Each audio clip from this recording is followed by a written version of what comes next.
Pas vërshimeve që e kapluan vendin ton, tek shumica e popullatës është rritur frika e tërmeteve eventuale.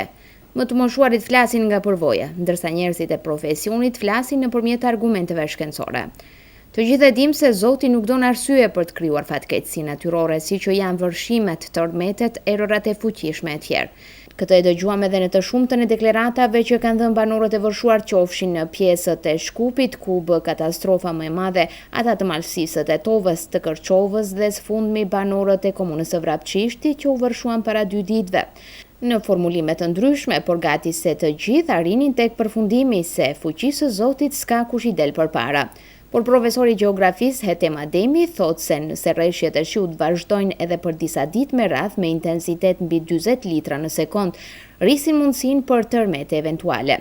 Ai sqaron se më të rrezikuar nga këto lloje të tërmeteve që shkaktohen nga lagështia e madhe e tokës janë malet e reja, siç është mali Sharr, ku ekzistojnë shprasë të mëdha në brendit të tyre.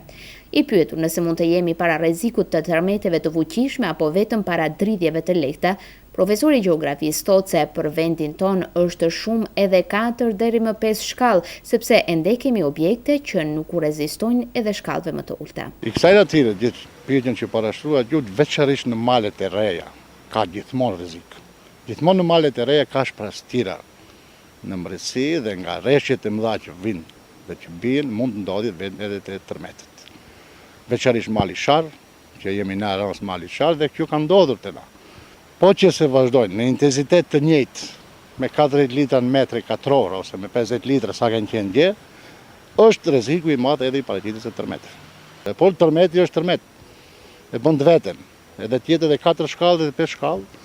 Akoma kemi objekte që do ta ndjejnë shumë rënda 5 shkallësh. Ndryshe, rajoni Ballkanit është i njohur për nga lëvizjet e shumta dhe të shpeshta tektonike dhe pikërisht në rajonin ton, ekspertët vlerësojnë se ka kushte për tërmete në kohë të pacaktuar. Maqedonia, Kosova dhe Shqipëria së bashku me Greqinë, por edhe Bullgaria janë pjesë të rajonit mjaft aktiv seizmik dhe rajone mjaft kritike seizmike.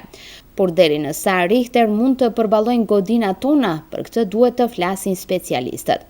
Komuna e Gostivarit vazhdon të qëndrojë në krye të listës në shkallë të Republikës për sa i përket numrit të lejeve të dhëna për ndërtim edhe me mendimin për shkallën e projektuar të rezistencës mekanike, stabilitetit dhe mbrojtjes sizmike të ndërtesës. Informacioni konfirmohet edhe nga Instituti për Inxhineri të Tërmeteve dhe Inxhineri të Seizmologjisë në Shkup. Jeton Salia, udhëheqës i sektorit për urbanizëm në komunën e Gostivarit, deklaron se ligjërisht investitorët bashkë me projektin themelor duhet të dorëzojnë edhe mendim për shkallën e projektuar të rezistencës mekanike, stabilitetit dhe mbrojtjes sizmike të ndërtesës dhe kjo si pjesë e projektit. Salia nënvizon se me qëllim për të kapërcyer pasojat e efekteve shkatruese si pasojë të tërmeteve eventuale, Maqedonia në legjislacionin e saj ka futur kritere të veçanta për projektim dhe ndërtim në rajonet aktive sizmike me qëllim që të zbuten pasojat e tërmeteve të mundshme.